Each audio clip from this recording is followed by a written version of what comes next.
Welcome to Impact of Thoughts.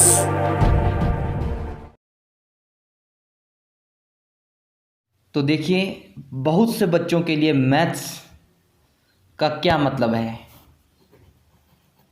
मेरी आत्मा तुझे हमेशा सताएगी। This is the full definition of maths. तो आइए आज हम उन सभी का नज़रिया चेंज करने की कोशिश करते हैं। Maths is not tough, it's very easy. तो आइए हम मैथ्स के बारे में कुछ समझते हैं और ये नज़रिया चेंज करते हैं। देखिए बच्चों, मैथमेटिक्स सबसे वन प्रैक्टिस, बहुत प्रैक्टिस मांगता है। Second number learning. देखिए अब आप बोलेंगे सर लर्निंग, मैथ को कभी याद किया जाता है?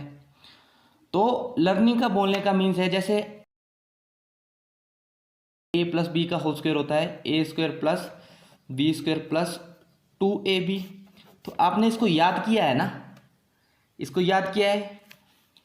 a प्लस बी का क्यूब का फॉर्मूला आप सभी को पता है, A cube plus 3a square B plus 3ab square plus B cube, ये फॉर्मूला पता है। तो ये आपने लर्न किया है, ठीक है बच्चे।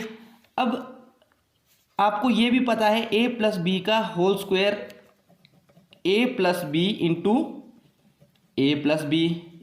अब आपको ये सभी चीज़ें पता है कि a into A plus B into A plus B. तो यहाँ से आपका A square plus A B plus B A plus B square. अब आपको ये भी पता है रियल नंबर में a इंटू बी और b इंटू ए सेम बात होती है। तो यह जगह A square plus 2ab plus B square. तो देखिए आपने यहाँ से लेकर यहाँ तक सीधा ये फॉर्मूला याद किया, लर्न किया। कॉन्सेप्ट है, ये है इसके पीछे का कॉन्सेप्ट।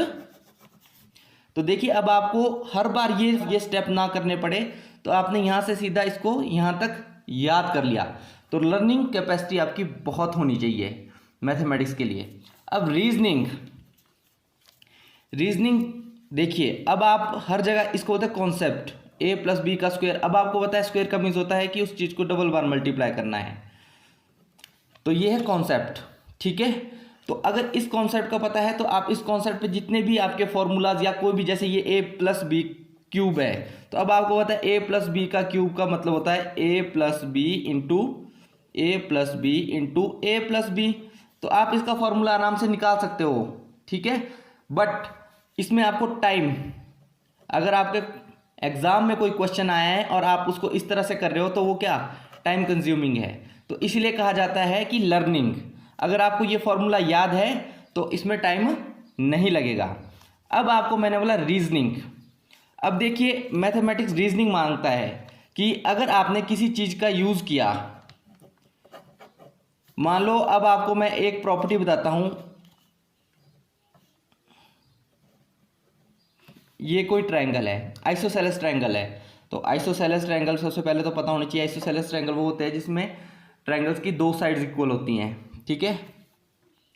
तो अब किसी कॉन्सेप्ट यूज हो रहा है, आइसोसेलेस ट्रायंगल के जो इक्वल साइड्स है उसके अपोजिट एंगल इक्वल होते हैं।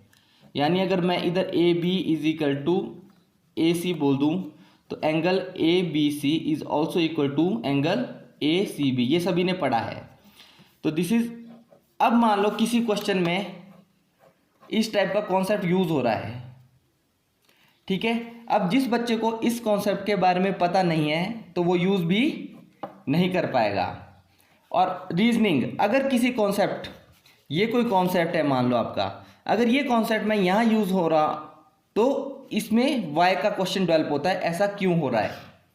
तो आपको रीजनिंग हमेशा होनी चाहिए कि अगर वाई का आपके क्वेश्चन डेवलप हो रहा है तो आपके इसका रीजन पता होना चाहिए ऐसा क्यों हो रहा है, दैट इज कॉल्ड रीजनिंग। तो मैथमेटिक्स इन तीन कॉन्सेप्ट को फॉलो करता है, प्रैक्टिस, लर्निंग एंड रीजनिंग, ठीक है। प्रैक्टिस, जितने ज़्यादा क्वेश्चन प्रैक्टिस करोगे उतने ज़्यादा कॉन्सेप्ट डेवलप होंगे। देखिए मैथमेटिक्स कोई ऐसा सब्जेक्ट नहीं है, mathematics is based on concepts. अगर आपको कॉन्सेप्ट्स के बारे में पता है तो आप इजीली मैथमेटिक्स को निकाल सकते हो। मान लो कोई क्वेश्चन फॉर्म हो रहा है, अब ये क्वेश्चन फॉर्म हो रहा है, ये क्वेश्चन फॉर्म होता है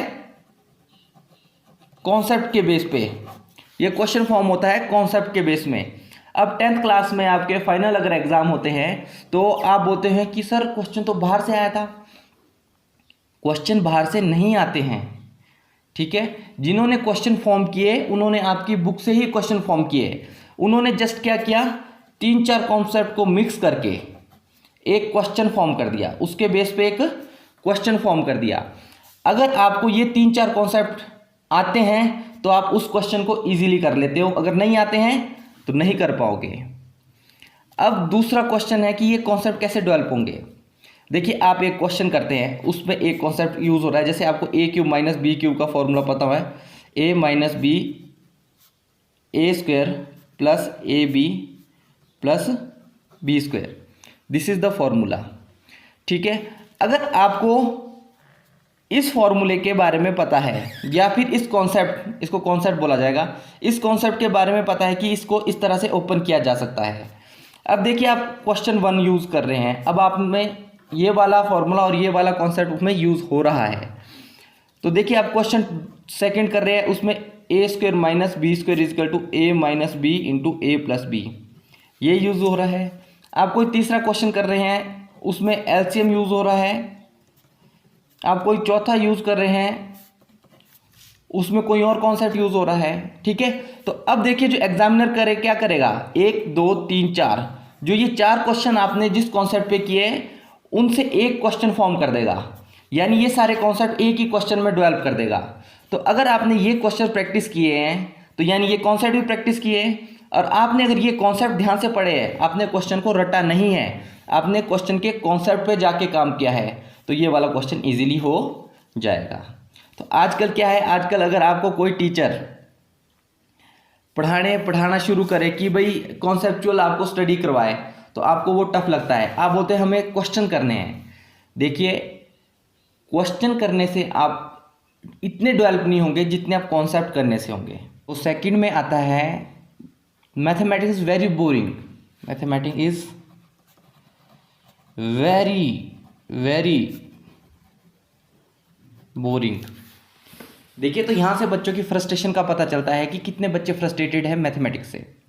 देखिए याद रखिएगा, मैथमेटिक्स बोरिंग उन्हीं के लिए है जो सिर्फ क्वेश्चन करना चाहते हैं। Mathematics is boring for only दो student who want to do only question, वो कॉन्सेप्ट को बिना समझे क्वेश्चन करना चाहते हैं, मैथमेटिक्स उन्हीं के लिए बोरिंग है। जो बच्चे अपने कॉन्सेप्ट पे काम करते हैं उनके लिए मैथमेटिक्स कभी भी बोरिंग नहीं है। उनके लिए हर बार एक ही शब्द आता है, वाव।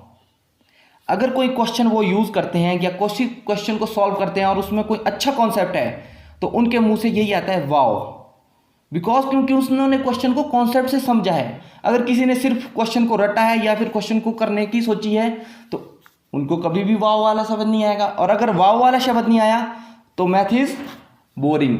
तो मैं भी एग्री करता हूं, मैथ इज बोरिंग अगर मैं मैथ को विदाउट कॉन्सेप्ट करता हूं। For me and as well as दो स्टूडेंट जो कॉन्सेप्ट को समझ के क्वेश्चन करते हैं, मैथ इज